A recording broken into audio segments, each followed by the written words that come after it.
หลายดีเด้อทุกคนวันนี้มายางเล่นเขตประตูน้ำเนาะทุกคนสกายวอล์กคืองามท่านนี่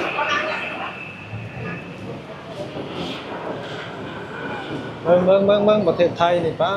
คืองามแท้ทุกคนยังไงบ่ตึกใหญ่ๆนี่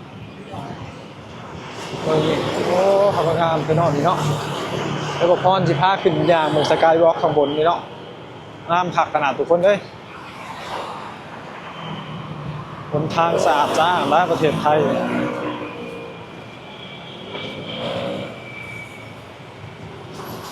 เป็นอย่างเนี่ยแทนร้านอาหารโอ้ร้านอาหารขายกุ้งขายปลาน้ำทุกคนกุ้งกับตัวใหญ่แค่นี้ขายปลาน้ำบ่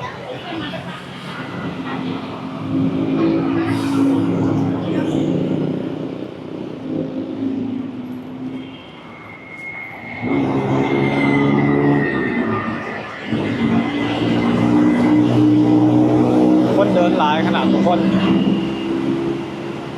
แล้วก็พรที่พาขึ้นเดินเล่นสกายวอล์กเบิ่งต้นไม้นี่ต้นไม้เย็นครับเนาะทุกคนเนาะ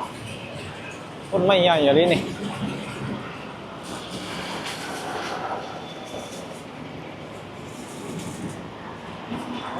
เมื่อทุกคนต้นไม้ยังนี่ไม่ดูบ่นี่ไม่ดูเลยทุกคนได้นี่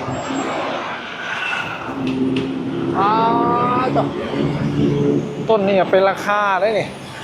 หลายล้านกีบอยู่แล้วนี่อายุบ้านในเซ็ตแล้วทุกคนได้ตัดขายหลายล้านกีบอยู่แล้วนี่เนาะไม่แกนใหญ่ซ้ำ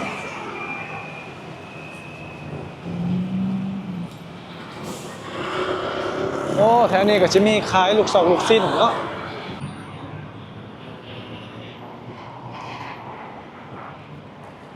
มีร้านค้าอีกทุกคนเอ้ยมันนี่ขายเหล้าขายเบียร์ขายผลไม้รากไม้เป็นโซนอยู่เนาะโอ้แถวนี้คนเดินหลายเลยทุกคนสกายวอล์กข้างบนนี่งามขนาด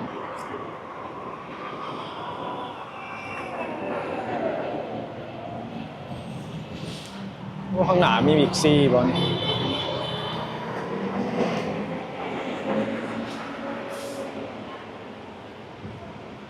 อ๋ออยู่นี่มันอันนี้เนาะข่อยละงงทุกคนแต่มันอยู่หน้าเช่นทันเวอร์บ่นี่คักขนาดบาดนี้เช่นทันเวอร์เนาะลงกั้มแล้วทุกคนเลย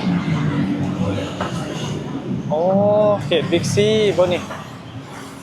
อันนี้เช่นทันเวอร์เนาะโอ้ยบ่พรก็ลงกั้มแล้วทุกคนเลยบ่ได้มาโดนลงทาง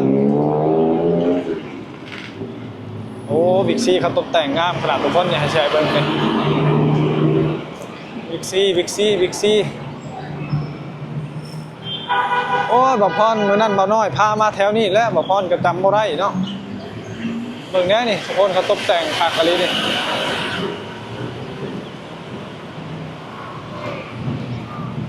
โอ้เนาะทุกคนนี่ประเทศไทยก็เขามักไหวมักบูชาเนาะทุกคนเนาะศาสนาพุทธเด้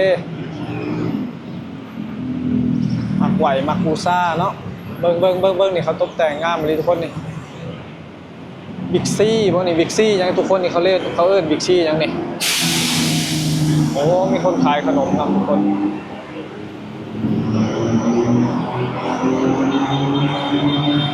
แม่มอสทุกคนเซ็นทรัลเวอร์หรือว่านี่นะแม่อะไรเซ็นทรัลเวอร์นี่เนาะคอยจำบ่ได้ทุกคนได้คอยมาเท่านึงเลยโอ้บิ๊กซีเนาะเบิ่งมันดอกบันไดงามขนาดทุกคนตกโอ้เบิ่งทีนั่งรอรถเมล์นี่เนาะก็เฮ็ดให้คักอะลีทุกคนประเทศไทยเนาะสุดยอดอะลีทุกคนเอ้ยเบิ่งในข้างบนนี่เฮ็ดสะพานสกายวอล์กเนาะบ่พรมาเทื่อนึงแล้วแถวนี้แต่ว่าจำบ่ได้ลืมเนาะย่างไปย่างมาคือคุ้นๆว่าซั่น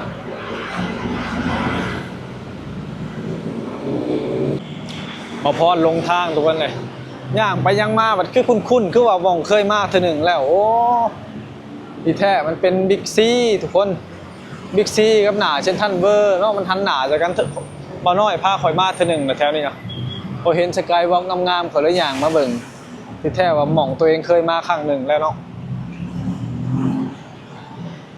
บรรยากาศดีเนาะทุกคนเนาะ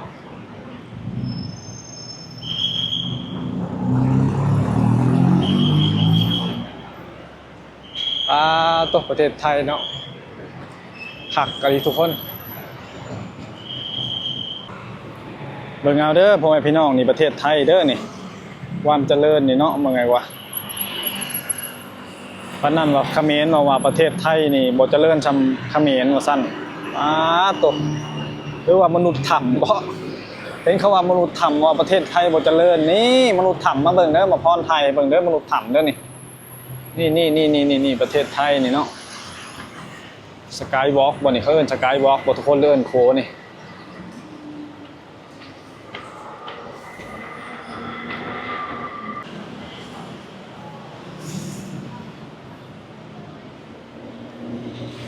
โอ้ดิทุกคนนี่หนาเซ็นทรัลเวอร์เนาะบ่พรจำบ่ค่อยได้เนาะบ่เคยมาเด้ซะมึงได้รถแล่นนี่เด้อกรุงเทพตอนกลางเว้นเนาะตอนกลางคืนแห่งสิงามแล้วเขาเจ้าเปิดไฟนี่เบิ่งคนย่างอยู่วุ่นๆอยู่ทุกคนเด้ยที่นี่คือประเทศไทยเนาะน้ำไหลไฟสว่างเขาวะ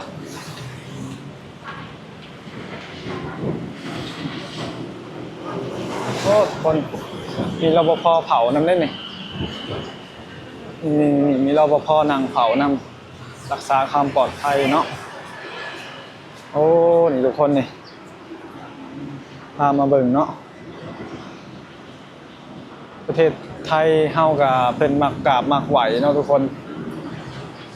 มักกราบมักไหวมันจะมีคนมาไหวตลอดต่างชาติเขาจะก็มาไหวได้สิ่งศักดิ์สิทธิ์เนาะปกปักรักษาเดินทางปลอดภัยแคล้วคลาดจากสิ่งโซล่าเนาะทุกคนมากราบมาไหวเนาะมีหรือบ่มีเฮากับบ่มองขวามเนาะทุกคนเนาะการแนมอย่างงมง่ายเกินไปกราบไหว้พ่อเชื่อพ่อศรัทธาแล้วทุกคนให้จิตใจมีแต่ความสุขนี่เนาะนี่คนมาไหวหลายแล้วทุกคนเด้นี่ถ้าตอนเย็นๆนี่น่าจะหลายกว่านี้อีกตะมึงแต่นี่คนยังบ่ทันได้เดินเข้าเดินออกหลายปานใดนี่คือทางเข้าเซ็นทรัลเวอร์เนาะบ่พรก็มาเทื่อนึงแล้วเด้อนี่มาถ่ายให้เบิ่งให้อีกครั้งนึงเพราะว่าบ่พรจำบ่ได้ย่างมากก็เลยได้ย่างมากก็เลยมาถ่ายให้เบิ่งเด้อนี่เด้อท่านเวอร์เนาะนี่เนาะกลางเว้นเนาะทุกคนเนาะ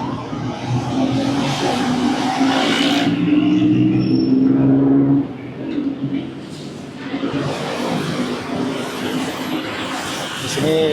คนอย่างว้าต้นทางกว้างขนาดทุกคนเด้อมันสะอาดขนาดพวกเบิ่งแน่คนทางนี่เนาะโต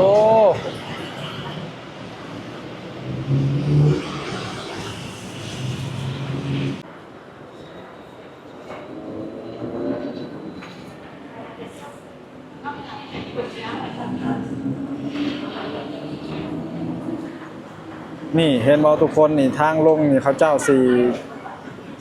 ให้อย่างธรรมดาเนาะโหคิดคนไทยเนาะความคิดความวางแผนเขาเจ้าดีเนาะทุกคนแต่ว่าทางขึ้นบัดเฮ็ดบันไดเลื่อนเนี่ยคนขึ้นสบายเนาะทุกคนแต่ว่าทางลงมันบ่เมื่อยเนาะแต่ว่าเขาเจ้าก็ประหยัดงบไปหน่อยนึงก็คือเฮ็ดให้เฉพาะคนขึ้นนี่มีบันไดเลื่อนเนาะทุกคนเนาะพอพรมาแรกๆพอพรก็เอิ้นคันไดไฟฟ้าแล้วพอพรก็บ่จักเนาะทุกคนเนาะว่าตรงไหนฮะคนยางเขาเซ็นทรัลเวอร์ด้วยนะทุกคนมีจออย่างนี้มีจอโฆษณาอีกถ้าบ้านบะพรเนี่ยเขาเรียกว่าโทรทัศน์ทีวีเนาะทุกคนโอ้โหงามมาดีประเทศไทยเห็ดพวกเนี่ยทางข้างล่างแต้มลงแต้มลายนี่ที่จอดรถเขาก็เห็ดไม้สีเหลืองๆอยู่ได้ทุกคนได้เนี่ยในบ้านเนี่ยที่จอดรถเนี่ยเขาเจ้าก็เห็ดเป็นบอกโอ้เขาเห็ดขักอะไรเนี่ยมีขีดมียังไห่อีกคักป้ายรถเมล์กับปังงามมาสตันเลสอย่างดีแล้วทุกคนเลยโอ้คักอะไรศาลพระพิฆเนศเทพแห่งความสำเร็จทุกคน ผู้ใดอยากกราบไหวเนาะก็มากราบไหวได้เนาะอยู่หน้าเซ็นทรัลเวอร์มีทูบ9 ดอกบ่นี่ทูบ9 ดอกเทน1 ดอกดอกไม้สด1เนาะเครื่องดื่มขนมหวานมากราบไหวขอพรได้เด้ออยู่หน้าเซ็นทรัลเวอร์นี่ทุกคนมึงนี่งามมาลีประเทศไทยนี่ชุดยอดทุกคนฝรั่งก็มาเดินหลายได้แถวนี้ตกรถกระชี้จากติดจังหน่อยหนึ่งเพราะว่าตอนเที่ยงเนาะทุกคนเนาะรถก็เลยอยากติดนะตัวทุกคนในสกายบล็อกเนาะประเทศไทยก็สั่งได้จังใดนี่เนาะเมืองเนี่ยนี่ทุกคนนี่สะอาดอะไรได้เลยมีคนชูมีคนกวาดตลอดได้เลยเนาะ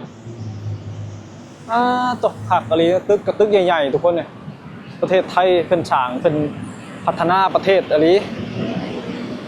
โอเคเนาะทุกคนคลิปนี้กับผมมียังหลายเนาะบ่าวพรเดินมาก็เลยถ่ายให้เบิ่งเนาะพอจบเป็นคลิปเป็นเพลงท่านี้เนาะบ่าวพรสิไปหาหล่อเหล่นต่อเนาะทุกคนเนาะบ่ได้เข้ามาก็ฝากขอใจหรือว่า